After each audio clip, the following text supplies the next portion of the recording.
Secrets of astro channel पर हम सभी महानुभावों का हार्दिक अभिनंदन करते हैं।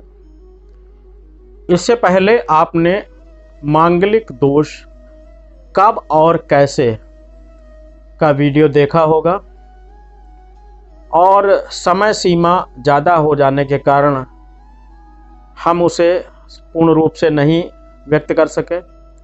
आज हम मंगल दोष के परिहार के विषय में चर्चा करेंगे कि मांगलिक दोष कब निरस्त समझा जाए या मांगलिक दोष कब हमें नहीं मानना चाहिए। जैसा कि आपको मालूम है, पहले भी बताया है, मुख्यतया प्रथम, द्वितीय, चतुर्थ, सप्तम, अष्टम और द्वादश भाव में जब मंगल होता है तो मांगलिक दोष की संरचना संभव हो जाती है। मांगलिक दोष अपने आप में बहुत भयावह है। मंगल के संबंध में यानी मंगल ग्रह के संबंध में बहुत ही विडंबना है।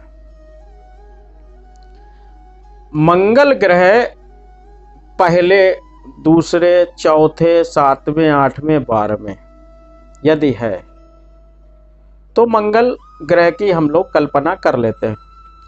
जैसे ये चीज सामने आती है ऐसा लगता है कि जैसे हिरोशिमा नागासाकी का एटम बम फट गया हो। जैसे पहले हमने आपको बताया था, ऐसे ही देखते ही विस्फोट हो जाता है। मंगल ग्रह विस्फोटक का कार्य करेगा या संरचना का कार्य करेगा? मंगल औषधि का कार्य कर रहा है या विष का, ये नहीं कोई देख रहा। केवल बस मूल्यांकन नहीं करना है, केवल मंगल को देखते ही बोल देना है कि मंगली दोष है। कई बार ये देखकर बहुत ज्यादा कष्ट होता है कि बहुतायत लोग मंगली दोष बता देते हैं। उम्र बढ़ती जा रही है, विवाह हो नहीं रही है और वो दुनिया भर के अमरादित आचरणों में फंसे हुए हैं क्योंकि शादी नहीं हो रही है। चौथे स्थान पर या केंद्र स्थान पर मंगल जो है रोचक योग बना रहा है, लेकिन मंगल का चूंकि ठप्पा लगा है तो उसे देखना नहीं है। मंगली घोषित कर दिया, वैधव्य योग घोषित कर दिया। क्यों? अगर ऐसा होगा तो लड़का और लड़की में किसी एक की मृत्यु हो जाएगी और दोनों में से कोई विधुर या विधवा हो जाएगा। जबकि लग्न से सप्तम भाव तक यदि सभी पाप ग्रह हैं तो विधवा योग संभावना होती है। केवल मंगल इतना प्रभावशाली नहीं होता कि वो केवल अपने अस्तित्व से वैधव्य योग दे दे, उसमें और भी योग देखने होते हैं। अब हम आते हैं कि मंगली योग कब नहीं होता या खोते हुए कब निरस्त हो जाता है या उसे हमें नहीं मानना चाहिए। एक पहली चीज, यदि मंगल सिंह या कुंभ राशि में कुंडली के किसी भी भाव में, कहने का मतलब कुंडली के किसी भाव में सिंह या कुंभ राशि में स्थित है तो मंगली दोष नहीं होता। सिंह राशि यानी 5वीं और कुंभ राशि यानी 11वीं, यानी 5वीं और 11वीं राशि में यदि कहीं पर भी मंगल है तो मंगली दोष नहीं होगा। दूसरा आते हैं लग्न और सप्तम में,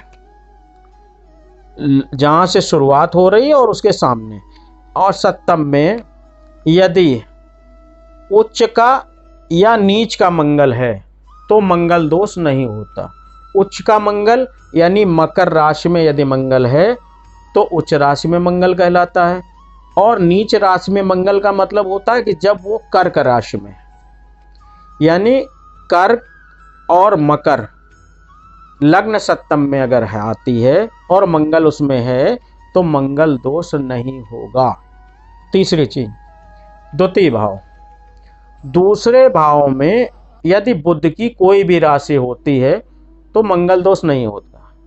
बुध की राशि आपको मालूम है, एक मिथुन राशि है, दूसरी कन्या राशि। यानी कन्या और मिथुन अगर द्वितीय भाव में आती हैं, यानी लग्न के ठीक बगल स्थान में, तो मंगल दोष का निर्माण नहीं होता है। चतुर्थ भाव आते हैं। चतुर्थ भाव में मूलतः रोचक योग आता है। चतुर्थ भाव में मेष या वृश्चिक, चतुर्थ भाव में मंगल की राशि मेष या वृश्चिक दोनों में से कोई आती है और मंगल उस भाव में है तो मंगली दोष नहीं होता। मेष या वृश्चिक राशि यानी उसकी खुद की राशि है और मंगल है तो मंगली दोष का निर्माण नहीं होगा। आगे आते हैं। द्वादश भाव में शुक्र की राशि अगर है, जिससे ज्यादा डरते हैं क्योंकि वो निंद्रा का भाव है और बेडरूम को रिप्रेजेंट करता है, सैया सुख को देता है और रति सुख हमें प्रदान करता है। ऐसी स्थिति में द्वादश भाव में यदि शुक्र की कोई भी राशि है, यानी वृष या तुला राशि यदि द्वादश भाव में है और उसमें मंगल है तो मंगल दोष का निर्माण नहीं होता। मेन बात पे आते हैं। कर्क और सिंह लग्न, ये दो लग्न बहुत महत्वपूर्ण हैं।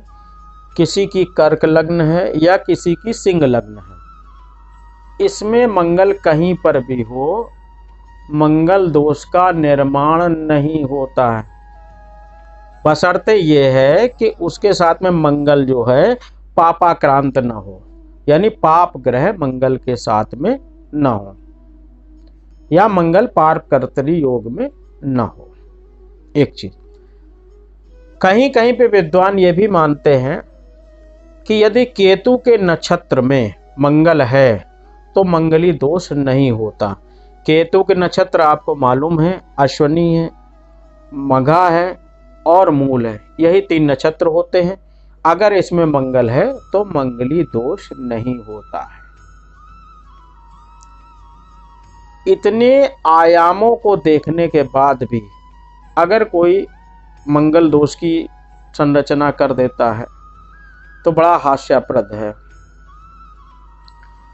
मंगल दोष के निवारण के लिए मुख्यतया या उपाय के लिए बहुत से लोग हनुमान जी की आराधना या हनुमान जी की पूजा, हनुमान चालीसा इत्यादि जो हनुमान जी से संबंधित हैं उसका उपदेश दे देते हैं। जबकि मंगल ग्रह की पूजा जो होनी चाहिए वो नहीं हो रही है। मंगल ग्रह की पूजा करनी है, ना कि हनुमान जी की। आप हनुमान जी की पूजा करते हैं, जरूर करिए। मंगल एक ग्रह है, मंगल ग्रह की पूजा, मंगल जी के मंत्र अलग हैं। हनुमान जी के पूजा करने से मंगल दोष का उद्देश्य उतना हल होता नहीं दिखाई पड़ता जितना होना चाहिए। ये किसी भी मत से सर्वमान्य नहीं है। अतएव मंगल दोष अगर है, यदि है, तो आपको कुछ चीज़ों के दान आप कर सकते हैं। जैसे लाल वस्तुओं का दान कर सकते हैं, लाल वस्त्रों का दान कर सकते हैं, गुड़ का दान कर सकते हैं, लाल मसूर के दान कर सकते हैं और ये सभी मंगलवार को करने हैं आपको। मंगलवार का व्रत बालक और बालिका दोनों रख सकते हैं। मंगलवार के दिन स्नान करते वक्त लाल पानी में थोड़ा सा लाल चंदन डालकर आप उससे स्नान भी कर सकते हैं। मंगल से संबंधित वस्तुएं आप दान कर सकते हैं। सबसे बड़ी विडंबना ये है कि यदि हम ये मानते हैं कि मंगल दोष है तो आप ये विचार करिए कि 1, 2, 4, 7, 8, 12 यानी 6 भावों को मंगल ने कवर किया। यानी 50% लोग, यानी 50% लोग इस योग से सदैव ग्रसित हैं।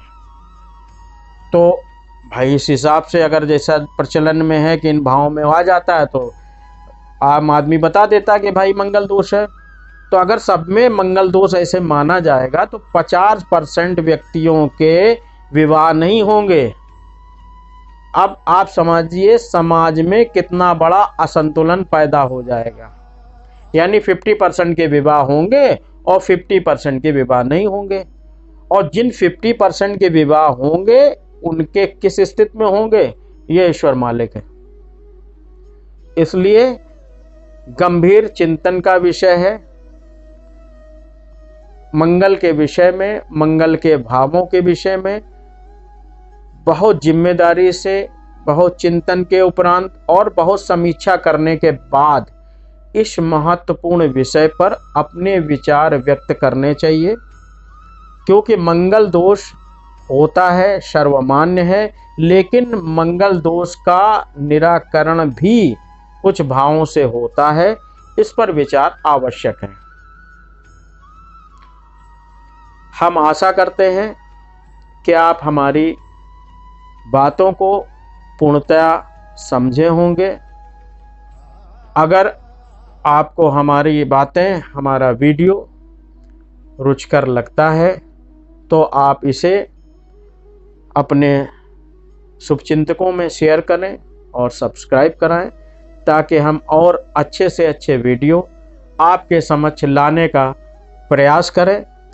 आप यह निश्चित मान लीजिए कि मंगल कभी भी भयकारी नहीं है।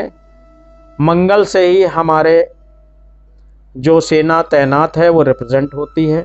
हमें उनको देखने का विशेष करना चाहिए।